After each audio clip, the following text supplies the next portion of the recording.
Uh-huh. I just feel like I've been around the block, ripping up fantasy stock, working around the clock. Look at the view from the top. Researching rookies a lot? No, I just be listening to pods. Yeah, one in particular, I'm just a messenger. Let me just pass on the rock. Browning, brunning, pruning, pronouncing ain't what he's doing. What he's doing is not losing, but infusing you with new things. And there's Dennis the Bennett, yeah. The man is a menace, yeah. Building a dynasty, some of the finest things. Promise you won't regret it.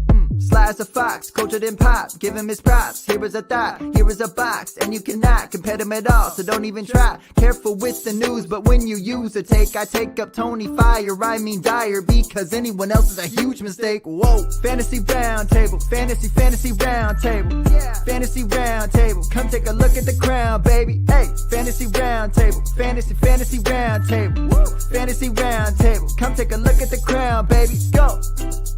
Hello and welcome to another episode of the Fantasy Football Roundtable Podcast. It is Friday, the last Friday of the year, getting ready for the last Sunday of the year.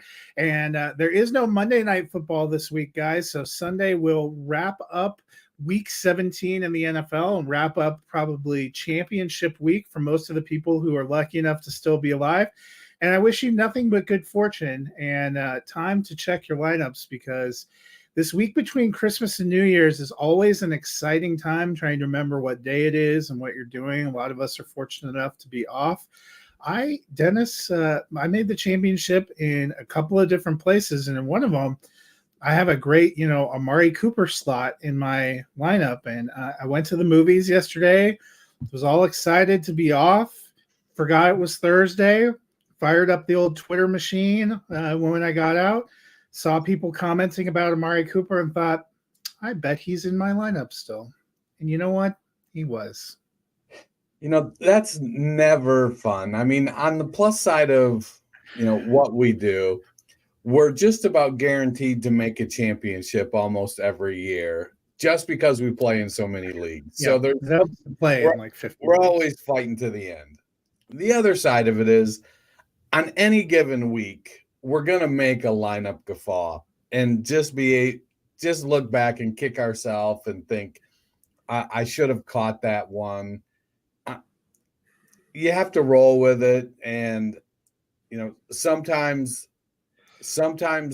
after the fact change can be made. Other times it's just like me. I'm like you, it's my mistake. I should have caught it. I'm doing this for work, and you got to take it. Hopefully you can overcome it, much like I did when I put in Josh Dobbs a couple of weeks ago instead of Nick Mullins. Hopefully you don't have Nick Mullins in this week either, because we will get to it, but he is no longer the starter in Minnesota. But, speaking of overcoming it, the Browns, facing a tough Jets defense, were able to overcome not having Amari Cooper. They won 37-20. They've won 4 straight now with Joe Flacco at quarterback, and they are in the playoff field. A little round of applause for the Cleveland Browns. Been a tough stretch, but what a good season. They're still alive for a possible number 1 seed in the league as well. We will get to them in a second. First, Dennis, I want to ask you about the Jets. A lot of the Jets are now 5-11. They are obviously not going to the playoffs. They activated Aaron Rodgers, which seems to have been another publicity black eye, because a guy got cut and Aaron Rodgers kind of threw front office under the bus. I know everyone is shocked about that. There seems to be some consensus that Robert Saleh and Joe Douglas, the GM, are okay, but that Nathaniel Hackett will not be back. What do you think about Hackett in this offense? Well, I think about Hackett in this offense the same as I've thought about Hackett in any offense. He's just not that good at it. We're starting to see a pattern with these exceptional quarterbacks that develop over time a ton of control over their offense. Peyton Manning was the offensive coordinator. It wasn't Adam Gase. It wasn't Tom Moore. Tom Brady. After a while, these guys, you're running the offense the quarterback wants. Aaron Rodgers, Nathaniel Hackett got his job. And I get it. He was a head coach and offensive coordinator prior to going to Green Bay. But then he spent several years with Aaron Rodgers as an offensive genius. And I got to be honest, I sometimes look around my work and I think, I've got this team I supervise. It sure would be nice if I could get a couple Aaron Rodgers on those teams, especially, in the 6 months leading up to my review. Well, obviously, I'm not completely impartial because I thought he did a horrendous job in Denver. And I do agree with you about Green Bay. I will say prior to Green Bay, although, it's fair to wonder if he did do some things for Green Bay. We've seen Matt LaFleur on his own not enjoy as much success. Part of that might be being at odds with Aaron Rodgers and then kicking him to the curb. But Hackett did do some nice things. He was the offensive coordinator in Jacksonville before going to Green Bay, and he did some nice things in that offense with Blake Bortles. He was the offensive coordinator when they went to the AFC Championship game. Yeah, the garbage time hero year. Well, and nobody thought a lot of Blake Bortles before that, and they had some relative unknowns at receiver who really haven't done a lot of things since they left there. I mean, he did have touchdown Lenny, but I think he's done some nice things in the past. I don't think they did a great job with this Jets offense, but I also feel like this Jets offense was built very specifically for Aaron Rodgers, including bringing in players that he wanted. The Dalvin Cook signing remains a complete mystery to me. We talked about him the other day. I thought he was going to have some kind of role in whether it's a personality fit or he kind of went in the bag after Aaron Rodgers was out after 4 plays. It just never really worked. I actually wonder with Zach Wilson, if it's not so much the offensive coordinator as what is it like behind the scenes, because there seemed to be some kind of tension between him and Robert Saleh before Aaron Rodgers or any of these people got there.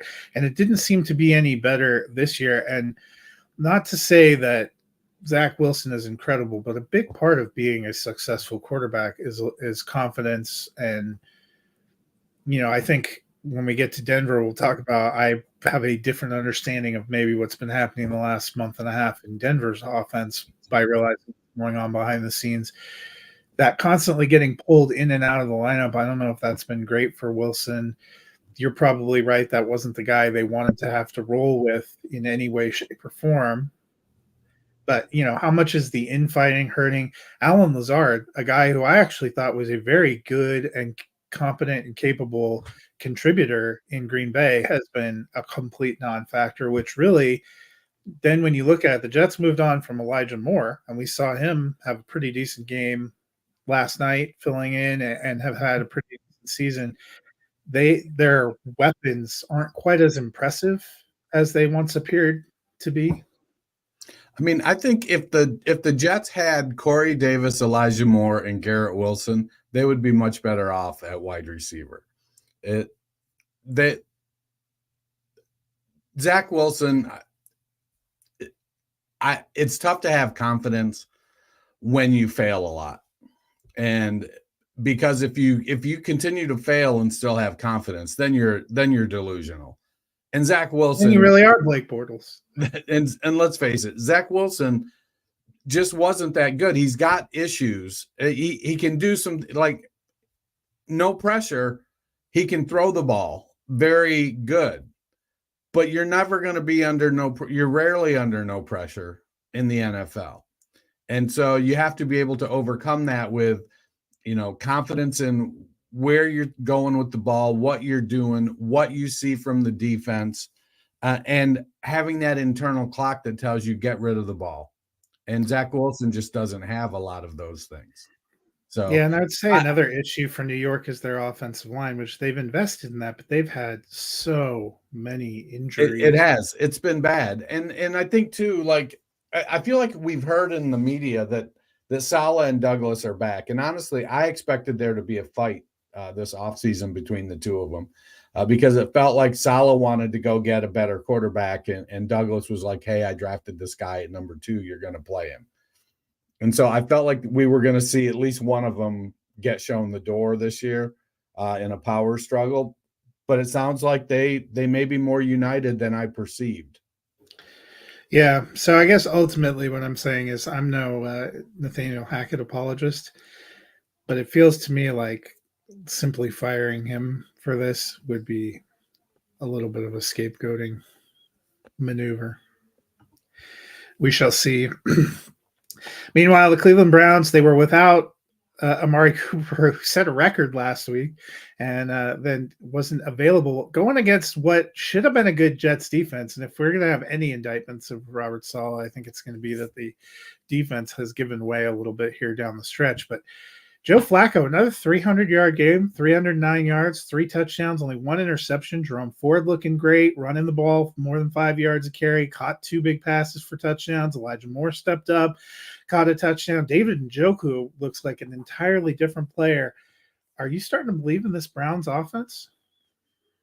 Man, I love David Njoku. He's beasted, and I think when we were last together, I said I felt like the Jets they would be good on the outside, but they could be had up the middle, potentially moving Amari Cooper into the slot to get him away from DJ Reed and Sauce Gardner. Interestingly enough, one of my leagues, my longest standing dynasty league, one of the guys was asking about another league of his. What's his where were we on Amari Cooper? And I went and I kind of started looking back, and I looked back through every season of Amari Cooper, his game logs, to see like what happens after, because Amari is notorious for big games and he's notorious for disappearing. And I went back and looked, and it was something like, I think he's had 140 or 150 plus yards, something like 11 times. And like 9 of those times, the next game he's had below 50. And so it's something like 9 of 11 or 10 of 13, something like that. He just, after he has a big game like that, he just completely disappears. Now this one, he plays often. He just gets, below 50 yards. This one, he's got the heel injury, and we see it with Keenan Allen dealing with the heel injury. And then they lost, for them to put up 37 points after losing Elijah Moore as well. Moore had a good game, 5 of 6 for 61 and a touchdown. But the Jets didn't give up yardage to wide receivers. It was Jerome Ford making some monster plays. It was David Njoku. Oddly enough, I think 5 of Njoku's 6 catches were like in the first 20 minutes of the game or something. And then you're muted. They had 34 in the first half and kind of cruised a little in the second. But Jerome Ford looked good on the ground. He had 120 scrimmage yards, 121 scrimmage yards, scored 2 touchdowns in the air. The one touchdown was great because it looked like Flacco was going to run, and I'm like, man, he looks good for an old man out there. And then he pulled up and threw it to Ford, who just had a great run. Now, I think we saw some of the limitations in this game with Jerome Ford. More than once, we saw him run right up the back of his blocker when there was a hole to the right or the left of him. And that's always been sort of the issue with Jerome Ford. I hope Cooper, the Browns are going to make a playoff run. We are in contention for my dream Super Bowl, Detroit versus Cleveland here. And the Browns are going to make a run, and I want them to be at full strength. Their defense is phenomenal. It'd be so wild if they did it. To imagine the Browns making a Super Bowl run with Joe Flacco after paying Deshaun Watson $250 million guaranteed would blow my mind. The pressure on Deshaun Watson, he might literally turn into a diamond. So, Jim Schwartz has to be in contention for coordinator of the year, and I think Kevin Stefanski has to be darn near the front runner for coach of the year. Yeah, he's done a phenomenal job this year. Well, let's move on to the rest of Week 17, and that begins with the final Monday night telecast of the regular season on a Saturday night. And boy, did they get a good one. the 11-4 Detroit Lions at the 10-5 Dallas Cowboys. Dennis, the last couple of weeks we've seen Jameson Williams getting involved a little bit more. I liked what I saw last Sunday of them peppering him with targets and getting him more involved in the game. We know they got St. Brown and Laporta in there. They've got two good running backs. How big would it be to get Jameson Williams up and going in this offense? It'll be great, but Dallas has a couple really good cornerbacks in Deron Bland and Stephon Gilmore, I believe is the other one. So even with Trayvon Diggs out there, their cornerbacks have stepped up and played phenomenal. I went to look. I was interested because I'm like, Jared Goff. This is going to be a fun game because neither one of these teams have done great against teams with winning records this year. So there's a little bit of imposter syndrome in my mind with both of these teams to see like what's going to happen. Can they, is Jared Goff going to melt down on the road? We've seen him have some turnover prone games and luckily, as I looked, Dallas only has 13 interceptions, which is exactly the same amount of interceptions as the Lions. So there's hope. There's hope. Williams has had at least 6 targets in the last 2 games. He's got a 15.4 yard ADOT and a 13 yard per catch average. So he's getting the ball down the field. He's their deep shot guy, and I want to see him be more consistent. They like to use him on some of these bubble screen type things because of his speed. He provides that element. Josh Reynolds is a good intermediate wide receiver. Amon-Ra is, short to intermediate possession guy with a little bit of explosiveness. And they can hammer it in the running game with Montgomery and Jahmyr Gibbs. It's going to be a really interesting game. I love what the Lions are doing this year, but to be honest, I am nervous about, Jared Goff and how he's going to hold up to the pressure of the Dallas Cowboys defensive line. Speaking of those Cowboys, after beating the Eagles and moving into first place in the East, they lost 2 straight at Buffalo and then a heartbreaker to Miami. Coming back home, they've been very dominant at home. How big is this game for the Cowboys? I think it's huge. They have a chance to win the division. Philadelphia has been playing questionable ball the last few weeks. Seems like Jalen Hurts is banged up a little bit and just hasn't had a chance to shake it. And I don't know that Philly's going to get a bye, so they're going to have to play. Hurts is going to have to play through whatever the ailment is that he has. The reality of the situation is we're in week 17. There are not a lot of guys that are not banged up at this point in the season. And, I go through it with my son who plays sports all the time. He's 13 years old. Are you injured or are you hurt? They're not always the same thing. Some things you can play through a lot of stuff that's not going to get worse. You just are in a little bit of discomfort. So where are the players here? So the Cowboys, they're not great versus their offense isn't super with the run. They've got CeeDee Lamb, Jake Ferguson, Brandon Cooks. They excel in the passing game. Detroit's better against the pass than they are the run. It's going to be interesting to see, can Tyron Smith and Tyler Smith hold up? Will the right side of the Cowboys line, can they handle Aiden Hutchinson? I'm really looking forward to seeing, the Hutchinson, Micah Parsons.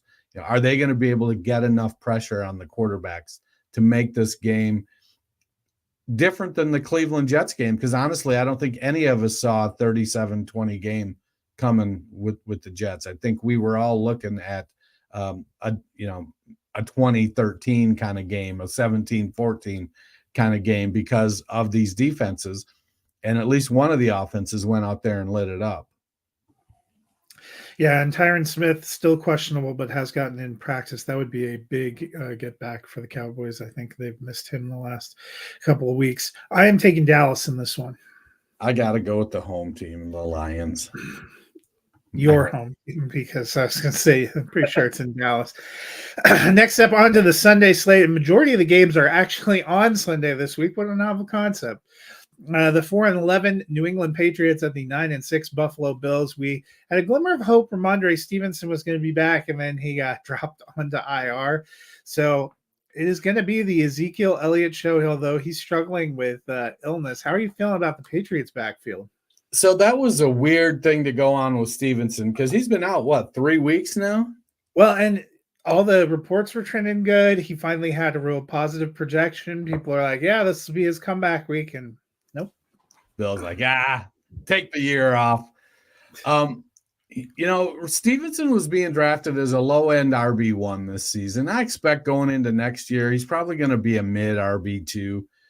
A lot of it's going to depend on who the new coach is in New England. And I think by and large, the consensus is there's going to be a new coach in New England.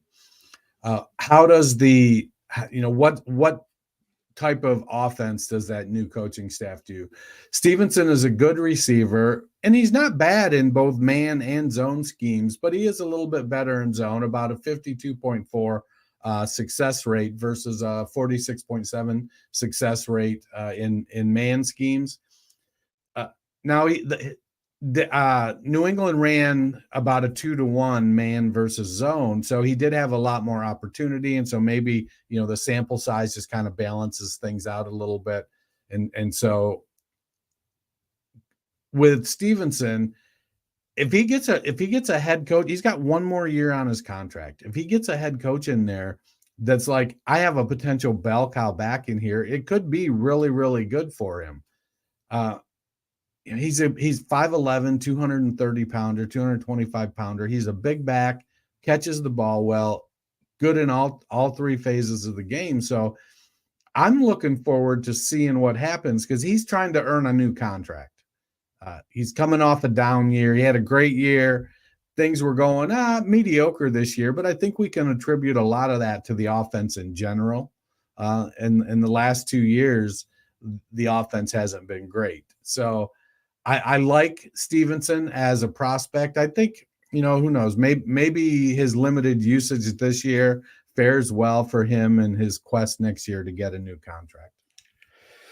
Meanwhile, for Buffalo, plenty to play for. They want to get a win and hope that the Ravens can take care of business against Miami, so that sets up a potential division championship matchup in Week 18. New England is actually fairly stout against the run. We talked about some of the woes for Stephon Diggs, 9 straight games with less than 100 yards, and how he and Gabe Davis have been a little bit of hit and miss. Do you have confidence in either of them this week? With Diggs, it feels like, in a non-scientific approach, it's like, man, he's due. He is due to go off. It's been 9 weeks. He's having a good year. 145 targets, 96 catches, 1,170 yards, or maybe it was 1,070. I feel like I had a typo here. He's having a good year. It just is that over the last couple seasons, we've been seeing 12, 13, 1,400-yard seasons, double-digit touchdowns, 120 catches. There have been some really good years, and all of a sudden for Buffalo to Buffalo's been off this year, and things just haven't clicked for the offense. The defense has been a little bit off as well. Davis is, if you look up matchup dependent in the dictionary, you're going to see Gabe Davis. He's good versus man defense. He's not good versus zone. For whatever reason, he can't seem to find you get him one-on-one against a guy, he can beat him. He's got good size. He's a good enough route runner in that aspect. You ask him to go find an empty spot in the zone, and he just doesn't excel at that. But I think, while we're not hearing a ton of it in the press, this could be a squeaky wheel game for Stephon Diggs.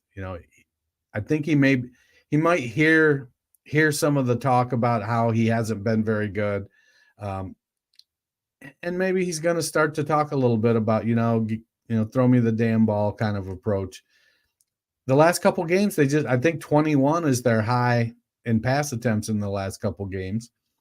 And I want to see, Buffalo score points. I like to see dominant teams. So like when New England was on their run, or the Chicago Bulls, or the Lakers, or the Yankees, or Tiger Woods, I like to see these people dominate in sports. Conversely, when the reign comes to an end, I don't mind seeing them take it on the chin, which is where we're at with New England. I'm going to go with Buffalo here in a cakewalk. Yeah, I am taking the Bills as well. Next up, we have a game that's actually playoff relevant for both teams. The 7-8 Las Vegas Raiders, who beat the Chiefs last week and are now second in the AFC West, against the 8-7 Indianapolis Colts. Josh Jacobs is still banged up and not doing a lot. We haven't seen a ton out of the passing game of late. They didn't even complete a pass for 3 quarters in that win against the Chiefs. How are we feeling about Devontae Adams and Jacoby Myers in a championship week?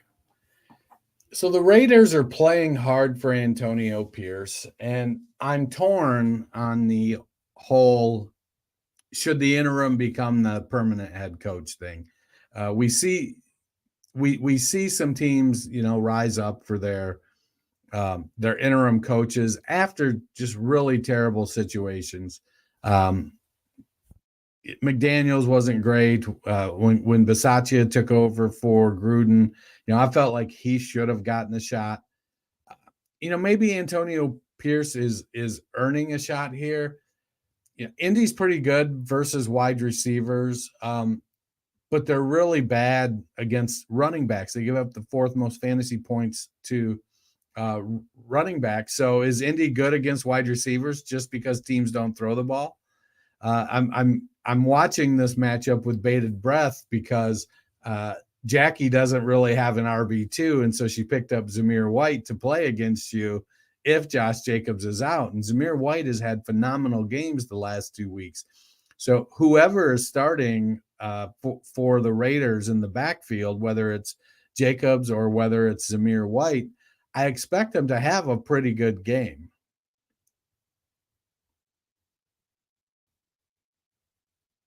For the Colts, it looks like Pittman is tracking to return. They're kind of on the edge now of playoff relevance, but still have a shot at the division because of the travails of the Jaguars. How are you feeling about the Colts this week? So it's great that they're getting Pittman back, but the Raiders are bottom 12 in fantasy points to wide receiver. Part of it, much like the Colts, they are terrible against the run. They give up the 12th most fantasy points to running backs. I would expect Jonathan Taylor to have a good game, but I think that while the Raiders are better against the pass than they are the run, they're still susceptible, and I think Michael Pittman Jr. will be looking to get himself back on track. And he's been phenomenal. I think he's shown himself to be almost quarterback proof. I think the bloom is off the Gardner Minshew rose. I think we all know what he is now. He's a journeyman quarterback that in a perfect world, you don't mind having him as your backup, but I don't think you want him to try to get your team to the playoffs. But in a division like the AFC South, maybe he can get you to the playoffs. Yeah, I think he'll have parlayed himself into a potential starting job next year just based on how mediocre the QB position is. I'm actually taking the Raiders in this one. I'm going to go the Colts. I started to type the Raiders here, but I'm gonna go with the Colts. I'm going to take the actual home team because it's a coin flip. Next up, the 8-7 Los Angeles Rams at the 5-10 New York Giants. And Dennis, for the Rams, we know they have 2 good receivers and a good running back, but how are you feeling about tight end Tyler Higbee? It's really hard to trust Higbee. He's tight end 16 since week 12. it's hard to trust him with Puka and Cooper both healthy. And the way Kyron Williams is running the ball, it from an actual who's the tight end you want to roster for the Rams, it is Tyler Higbee. But from can I count on him on a week-to-week basis? Probably not. It's more of a plug and pray than a plug and pray situation. Kupp and Puka just vacuum up so many targets, and then even Kyron Williams gets a significant amount of targets in the passing game. He's the bell cow back there. I don't see any reason why you would be starting Tyler Higbee in a championship game. I almost would rather start Durham Smythe, who's been hot the last couple of weeks. Fair. The Giants have made a change. Tommy Cutlett's going back to the bench. Tyrod Taylor getting the start. Will it make a difference? No. I mean, I think that Taylor is probably less prone to the turnover than DeVito, but he is the dictionary definition of journeyman quarterback. He's 34 years old. He had one significant starting stretch in Buffalo for 3 years. And other than that, he's really, he's had a couple shots and some through no fault of his own. You can't, he won the starting job for the Chargers and then takes a painkiller shot to the lungs instead of, the chest plate and ends up losing the job to Justin Herbert. Those things are terrible. I mean, he's a 61.5% career completion rate guy. He's got a career 7.0 yards per attempt. That would be 19th this season of quarterbacks with a minimum of 150 dropbacks. They don't have a real difference maker you can count on at the wide receiver position.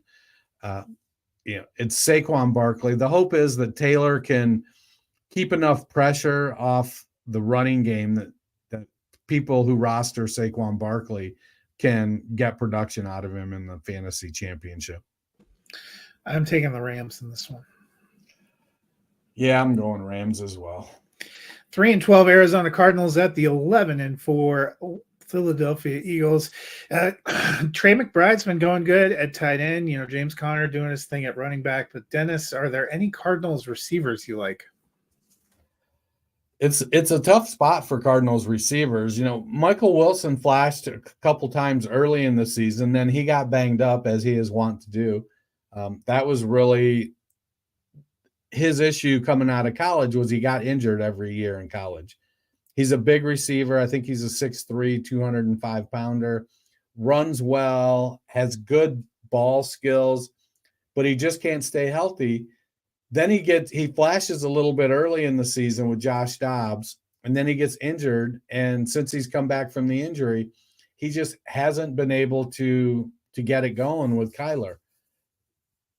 With McBride being the target hog, Connor being adequate in the running game, even Amari DeMarcado and Michael Carter flashing in the running game, it just hasn't been – Wilson has been unstartable.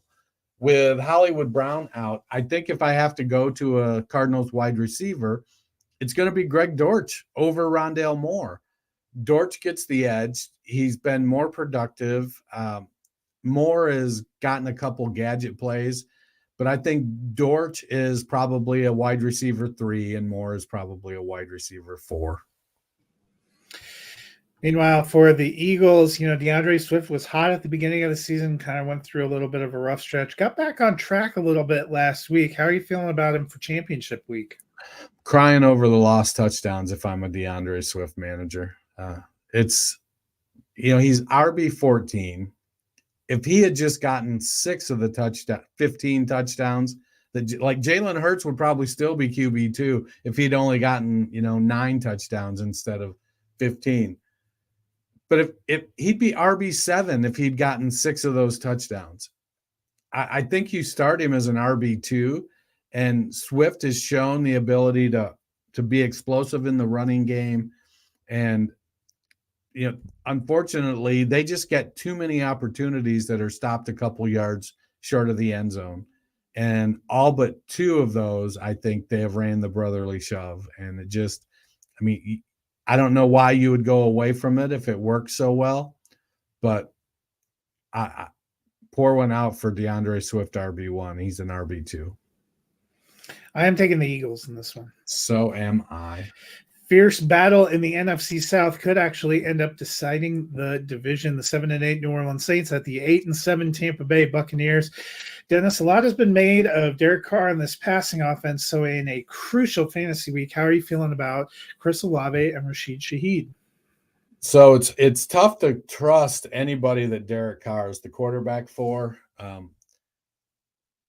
He's just such a middling quarterback. But Olave's wide receiver 18 on the season. I think you start him as if you got him as your wide receiver 2, or even better, if you're wide receiver 3, I think you're comfortable rolling Chris Olave out there. Carr's heated up the last couple of games, or at least the coaches are calling plays to get the ball to Olave. They've got to get Carr protection, because Olave, he's one of the guys that get downfield. Shaheed is really the wild card. He can have these 4-catch blow-up games because he's the true deep threat on the team. He's such a boom-bust guy. He's a wide receiver 4 on the year, barely wide receiver 47, and it's on the back of a couple really big games. I don't want to have to rely on Shaheed.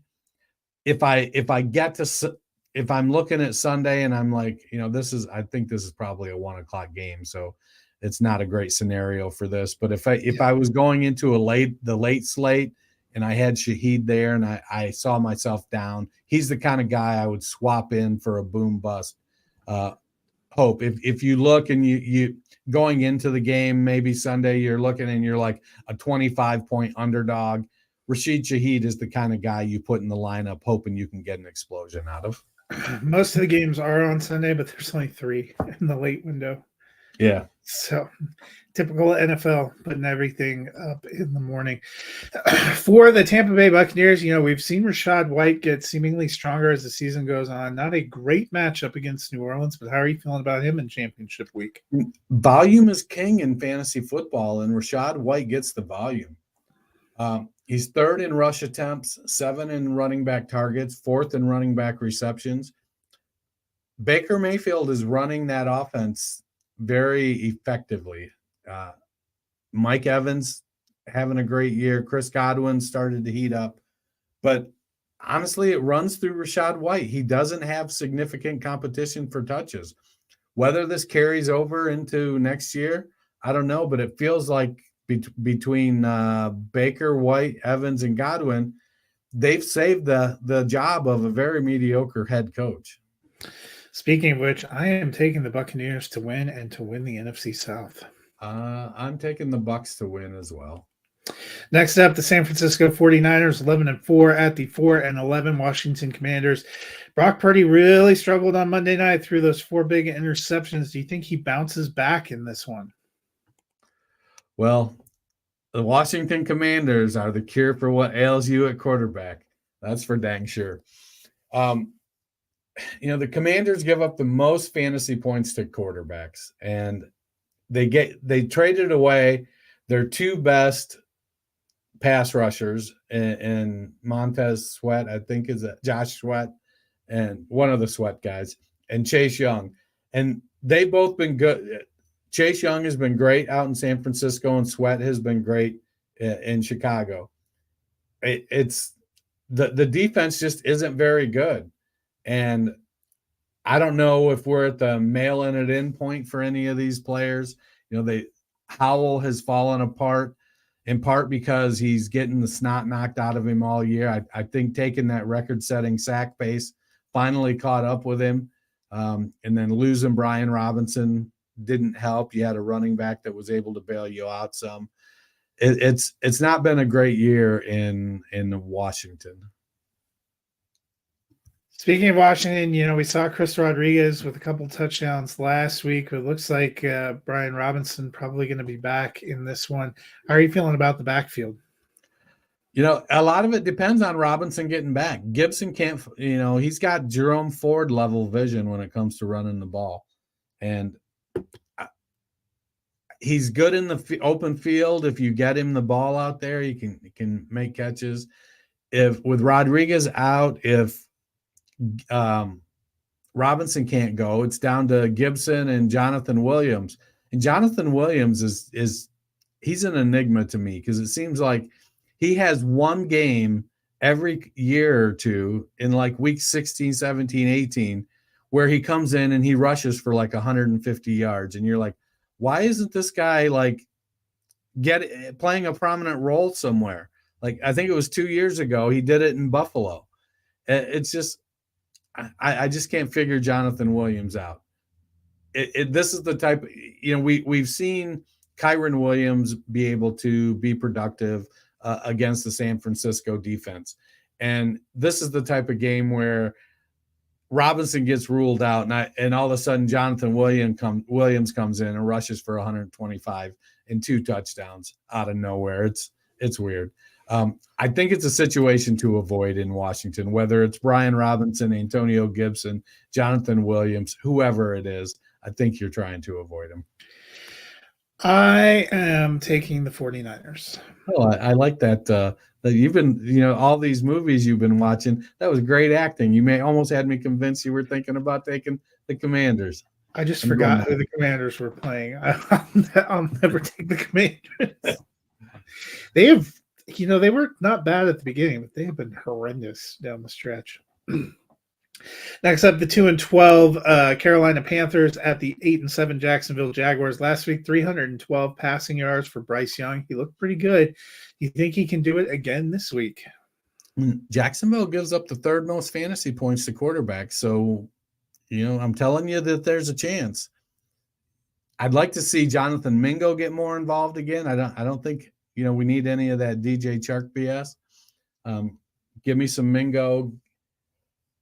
I mean, right now, like, I think a couple weeks ago, I think I said that I was putting out feelers, seeing if I could get Bryce Young cheaply. I didn't get any bites. Now he's starting to play a little bit better. And so I think it'll be harder. I think you may still be able to go out in Dynasty and kind of get him off of somebody that's that is I play in a lot of Dynasty leagues that don't have trade deadlines. And so if somebody's looking at the prospect of starting Bryce Young and you can trade them a couple players that, somebody they can flex or start at a position and a quarterback because they, I don't know. I didn't look closely at any trades, but I don't think all is lost with Bryce Young. I don't think the ceiling is what we thought it was. Based on his size and how he's going to have to play, I saw, a lot of comparisons to Drew Brees. He doesn't have the biggest arm, but he can find the throwing windows and high completion percentage.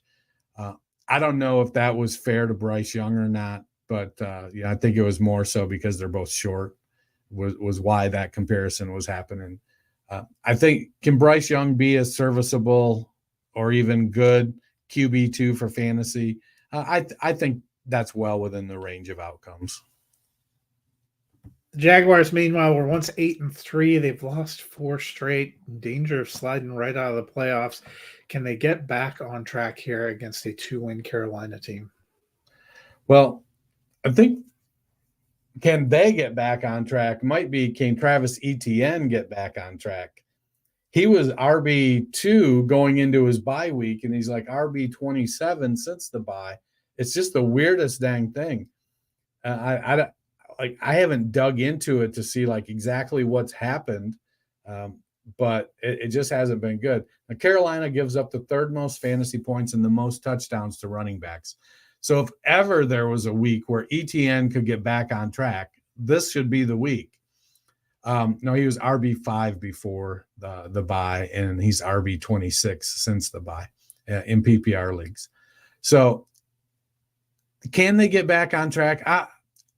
the loss of Christian Kirk has been an issue for them. I think when they signed Ridley, there was a lot of talk from this analyst included that Kirk is so much better as a number 2. He's a slot guy. Ridley's going to be the number 1. Well, Christian Kirk pretty much played better than Ridley all season, except for one game until he got injured. And Jacksonville, once they lost Ridley, they had to find their way, and it took a little while. I don't think this has been Doug Peterson's best coaching job. I thought he would be a lot better for Trevor Lawrence than he has been. And in year 2, you should be looking for year 2 with a head coach. You should be looking head coach, offensive coordinator. You're looking for some sort of growth, some leap in production, and we didn't really get it with Trevor Lawrence. Is that a function of Lawrence not being the generational talent that he profiled as when he came out? Or is it a function of just the offense has had too many issues, whether it's offensive line or inconsistency at wide receiver? I'm not 100% sure, but they're going up against a team they should be able to beat. Yeah, I'm taking the Jaguars this week. I think they will be able to get the win. I'm taking the Jags as well. Probably the best matchup of the weekend, the 11-4 Miami Dolphins at the 12-3 Baltimore Ravens, number 1 overall seed in the AFC, is on the line. There's actually a lot on the line for the Dolphins. Their range of outcomes is from being all the way as the number 1 seed in the AFC to potentially dropping all the way down to being number 5 seed and a wild card. A lot riding on this game. Probably no Jalen Waddle in this one. What do you think Miami needs to do to get past a pretty stout Baltimore team? I mean, they're going to have to be explosive, and they're going to have to not turn the ball over. Baltimore can get to the quarterback. Their defense came around. Their defensive backs are playing very, very well. Miami's going to need to be explosive. If they can get some big plays, whether it's from Tyreek Hill, whether it's from Devon Achane or Raheem Mostert, that's going to be key. Baltimore is leading the league with 26 turnovers, the defense. So we've seen Tua, have some games where he turns the ball over. They're going to need to avoid that. If Miami can keep it to 1 or fewer turnovers and make some big plays, I think they got a shot. But Baltimore looks really good. For the Ravens, it's pretty simple. Win, and you're the number 1 overall seed. We've seen a lot of different receivers involved: Flowers, Odell Beckham, Nelson Aguilar, even Rashad Bateman in recent weeks. How are you feeling about these receivers going into championship week? I mean, Flowers seems to have established himself as the guy. He's the wide receiver 20 on the year. And he's had some up and down games, and you expect that out of a rookie. So I'm very optimistic on Zay Flowers going into 2024. OBJ's flashed. He's missed some time. He's wide receiver 47 over the last 7 weeks. And Bateman has even flashed. We see him. It seems like Bateman's come out in the last 2 or 3 games. He's come out and made 2 or 3 plays early in the game and then just doesn't follow it up with any consistent production. Aguilar is their splash play guy. They're typically looking to get him downfield and catch a bomb. And Bateman and Aguilar are guys you're not really starting. I think you can start Flowers as a wide receiver 2 and Beckham as a wide receiver 4/flex guy. I'm taking the Ravens in this one. I'm going Ravens as well. Next up, we have the 5-10 Tennessee Titans at the 8-7 Houston Texans. How are you feeling about the Titans wide receivers? It's tough. I think they put their wide receiver 2, Nick Westbrook-Ikini, on IR. Chig has started to pop the last 2 or 3 weeks, 4 weeks. So that's good. I think it's going to be a game where they try to get Derrick Henry back on track. Henry, he was the president of Houston for several games, over 200. I think he had something like 5 straight games over 200 yards rushing, something crazy like that versus them. And then he came out and put up 10 yards on 20 touches 2 weeks ago.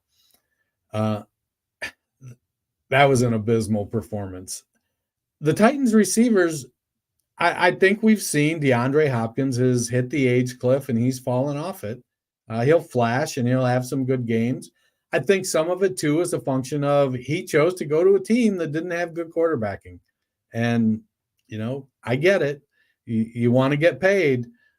And at some point, getting paid is more important than winning. It just is, no matter what the player says. I think there was an opportunity to make the case that they could win in Tennessee, weak division, yada, yada. But it's everything needs to go right for Tennessee. They want to win ugly. They need to win close games, play tough defense. And when everything doesn't go right, they're an average team. And I think we've seen that this year. Meanwhile, C.J. Stroud cleared the concussion protocol, should be back. Will he get the Texans back on track? I think C.J. Stroud has had a phenomenal year. I think he's going to step right back in there.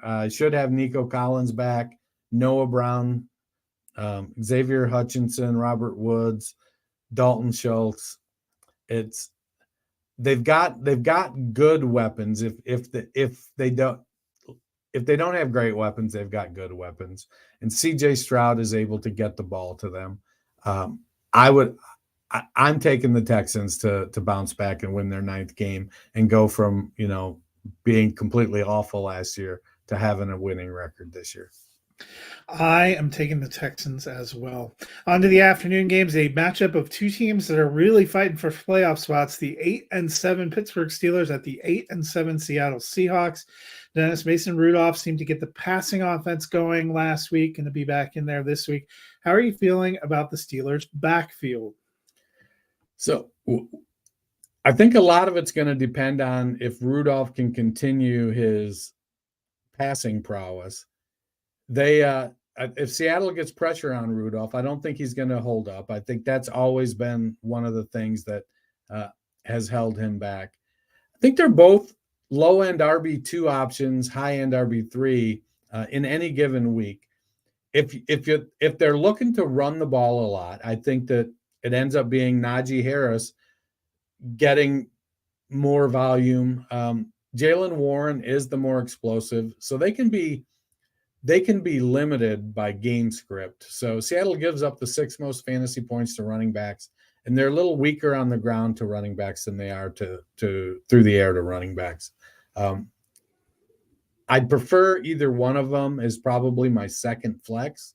But if you're, depending on what your options are, I think you could roll either one of them out and expect close to double digit. It seems like a game where, Najee gets 65 yards and a rushing touchdown, and Warren gets 45 yards and 4 catches and 30 yards through the air. So, they could both hit low double digit points. For Seattle, how are you feeling about Kenneth Walker? I think Walker is the guy you want in Seattle right now. It'll continue to be a frustrating backfield into next year because they're going to have, if both Walker and Charbonnet are healthy, most weeks it's going to be Walker. But out of nowhere, you're going to see these games where Charbonnet looks great and gets good volume. And the flow just happened to go that way, and Pete kept riding it. And it'll be frustrating because you'll have a 6-point Kenneth Walker game or a 4-point Kenneth Walker game and a 14-point Zach Charbonnet game. But we've seen Walker. He's super explosive. He's a hard runner. He can catch a couple passes. Charbonnet is much better in the passing game. I like both backs, but I'm going Walker is the one that if I had to start one this week, I'm starting Walker. I am taking the Seahawks in this one. I am taking the Seahawks as well. Next up, the 5-10 Los Angeles Chargers at the 7-8 Denver Broncos. Dennis, Keenan Allen has missed the last 2 games. He's still not totally practicing. Neither did Joshua Palmer. If Keenan Allen gets cleared to play, he's had some good games against the Broncos. Would you consider putting him out there? If he's playing, you got to start him. I mean, he's a target hog. He's, especially if Palmer is out, and there are other 2 receivers, or Quentin Johnston and Jalen Guyton and Darius Davis being the 4th guy. If that's who they're rolling out there at wide receiver, Keenan could get 20 targets. And he earns them. He gets open. He makes it. He's great for fantasy. He was having a great year till he got the infamous heel injury, and now he's been out for a couple weeks. So I would definitely be nervous about having him in my starting lineup until I hear he's practicing. Meanwhile, it's been an eventful week in Denver. They lost that tough game on Sunday night. Take it away, man. Russell Wilson will not be starting. They're going to Jarrett Stidham. A lot has come out here. I don't know how much. I'm obviously inundated by Denver media, both because I live in this area and because I follow the Broncos. So, the Broncos have had an interesting season. Started out 1-5, did not look great. Really rallied to get back into the playoff race. One of the big signature wins was, for the first time in 8 years, they were able to beat the Chiefs. And apparently after that game, Denver went to Russell Wilson and asked him to restructure his contract and take a pay cut, which did not go over particularly well, as one might imagine. At that point in time, they told him they were going to be looking to release him in the offseason. Now, you might be thinking to yourself, that was like 6 or 7 weeks ago. And yes, it was. And that explains a lot about some of the bad mojo on the sideline and among this team. I have said earlier that I thought Denver's general manager should be fired. I stand by that. I actually am not very impressed with Sean Payton. This feels a whole lot like what Josh McDaniels did to the Raiders the last couple of years. I am not super impressed with anyone, except for, I will say, you would have never known from Russell Wilson that any of this was going on. Whatever shortcomings he may have had on the field, he has been an exceptional person in this community. He and his wife have continued to make a number of charitable donations, have done a lot to try to build up the Denver community and surrounding areas. I think he's a class act as a person, and I hope that he finds a great place to play next year for Denver. I am starting to wonder, it feels like an eternity ago that Denver was actually a relevant team back in 2015. Not super impressed with anything this regime has done. All the accounts that came out of the things that they prevented John Elway from doing that drove him out of the front office gave me a moment of pause, and this probably gives me an even bigger moment of pause. You always support your team. As Dennis knows, there have been dark days supporting the Browns and the Lions. You stick with your team, but this is beyond disappointing. And I have to say, the message boards here are so toxic. I actually quit all the Denver Broncos message board groups yesterday. Wow. I mean, I can't take it anymore. Just a bunch of... life's too short for that kind of negativity. But it is fascinating to me, all this coming out, and Denver's still technically alive for both the AFC West, because the Chiefs, which we'll talk about in a minute, have not been on a spectacular run, and for the playoffs, and to have kind of emulated themselves this way. I will also say, from a fantasy perspective, if you were going to play Cortland Sutton, he is still not cleared concussion protocol. Be very important to watch end of day practice reports here. Feels like Denver's sort of mailing in the season, so I'm actually now would not be surprised if he does not play. Yeah, it's a tough situation, and for all the crap that Russell Wilson gets for being corny, he has handled this situation with class. Yeah, I mean, we saw kind of I would say a little bit of the karmic situation from how things were handled with the Raiders and with Derek Carr last year. Something to watch out for. I was very excited when we hired Sean Payton, but the Sean Payton experience has not been spectacular. Denver cut free Kareem Jackson this week. He ended up back with the Texans where he was first drafted. There's been a lot of kind of negative reaction to some of the way that was handled as well. It's been a fascinating stretch. I think it's going to be a very fascinating offseason here in Denver. With that being said, I'm still taking the Broncos. Yeah, the Chargers. Do I want to ride the Easton Stick train? Yeah, if it was anyone else, I might feel differently, but the Chargers have not been spectacular either. Yeah, I'm gonna pick against you just for spite. I'd go Chargers. It's not for spite. There's a reasonable reason to do it. The last afternoon window game, the 8-7 Cincinnati Bengals at the 9-6 Kansas City Chiefs. Both teams coming off of really tough losses, needing a little bit of a bounce back.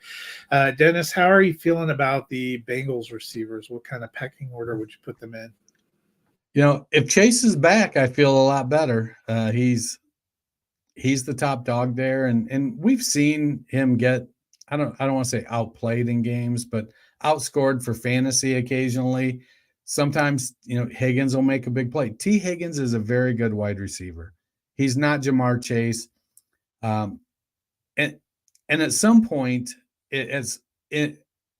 somewhere along the lines, I don't know when it's going to be, but we're going to get a chance to see Jamar Chase play with a quarterback that's not Joe Burrow, that's also not hot, wet trash. And we'll find out, is it really Jamar Chase? So Chase is going to get an extension. He's going to have we're talking like 5 or 6 years. It's going to be Chase will be in his late 20s, early 30s, and he's still going to get the opportunity. He'll still be good. But Chase, he's wide receiver 9. Higgins, he's been up and down due to his health this year. Is there anything worse than being in a contract year and missing 5 or 6 games because of your health and losing your quarterback? Losing your quarterback. Browning's been decent, but yeah, Boyd is a wide receiver 4 or 5. Yoshivas looks like he's probably the successor to Boyd. If I had to guess, that's kind of what it looks like. Charlie Jones will be on the team for a while as the wide receiver 5-6 special teams guy. They've got a couple other guys that seem to make 1 or 2 plays here or there, but if I was looking at it going forward, if they re-sign one, I think they re-sign Boyd because he'll be cheaper. I don't think they keep Higgins. I think Higgins goes somewhere where he can be the one. I don't know if he's going to go somewhere. Somebody's probably going to throw money at him, and he's going to go somewhere where they don't have great quarterbacking, and it could end up being terrible for him. Or he could go somewhere. Higgins, welcome to Denver. Yeah. I feel like he's Carolina or Tennessee bound if I were putting money down today. Well, you like him even less than I do, apparently. Yeah. Meanwhile, for the Chiefs, it has not been a very good season. All that being said, with a win this week, they can win the NFC West and lock up their playoff spot. Can their offense get back on track? Well, getting Isaiah Pacheco back will certainly help. Clyde Edwards-Helaire is sick. McKinnon is on IR. Maybe it's time to elevate Deneric Prince. Who knows? But Pacheco brings just a different energy to this team and provides a certain spark that they just don't get from anybody else. Rashee Rice has stepped up. He is the guy in the wide receiver core. He's wide receiver 9 over the last 4 weeks Travis Kelce, I'm not saying it's Taylor Swift's fault, but he hasn't had a great year by Travis Kelce standards. I think he's still tight end three, tight end two. He's having a good year. It's just we're used to Kelce just being so much better than everybody else. They need Kelce to get back to normal. They need Rashee Rice to continue to ascend like he is, and Isaiah Pacheco is really the guy. It's turning out he's kind of the heart and soul of that offense right now. I'm taking the Chiefs. I'm taking the Chiefs just because I like the Browns. Next up, we have the Sunday night football battle between the 7-8 Green Bay Packers and the 7-8 Minnesota Vikings. It's basically loser is out of the playoff race kind of in this matchup. For the Packers, Christian Watson, Dontavian Wicks still not practicing, Jaden Reed barely practicing. How are you feeling about the receivers for the Packers? It's gonna be rough. I think Wicks will play. Wicks has looked good filling in for Christian Watson, and it seems like they're getting close to getting Luke Musgrave back as well. That'll be interesting to watch because Tucker Kraft has played really well at the tight end position, but Musgrave was the starter. Aaron Jones being back has been very helpful. He has played well. And so if they can get another good week out of Aaron Jones while the wide receivers are getting healthy, that'll be huge for them. I like what Jordan Love and the young pass catchers have done. Romeo Doubs seems to be getting kind of a disrespected now. He just maybe doesn't quite have the athleticism of Jaden Reed or Christian Watson or Dontavian Wicks, whether he lacks shiftiness compared to those guys or size or speed. But Doubs seems to keep going out there and playing well. He's there when he gets called on. I like Romeo Doubs a lot. Would I like him to be my wide receiver 2 or 3 more so than my 1? Sure. But when he's had to be the guy, he plays well. For the Vikings, whether it's a bold move or desperation, they have sat Nick Mullins back on the bench with Josh Dobbs, and they are turning it over to Jaron Hall. What do you expect? I don't have high hopes, to be honest. Hall showed the willingness to push the ball downfield when he was playing that first start that he had. He's got some mobility. He's rushed for, let's see, in college, he had a 300-yard and a 375-yard rushing season at BYU. And from a passing perspective, he was okay. It wasn't like he was setting the world on fire. 65.2% completion rate, 31-6 and 20-5 were his touchdown to interception ratios his 2 seasons as a starter at BYU. It's, he had an 8.6 yard per attempt, which is good for the NFL, but it's not as good for college.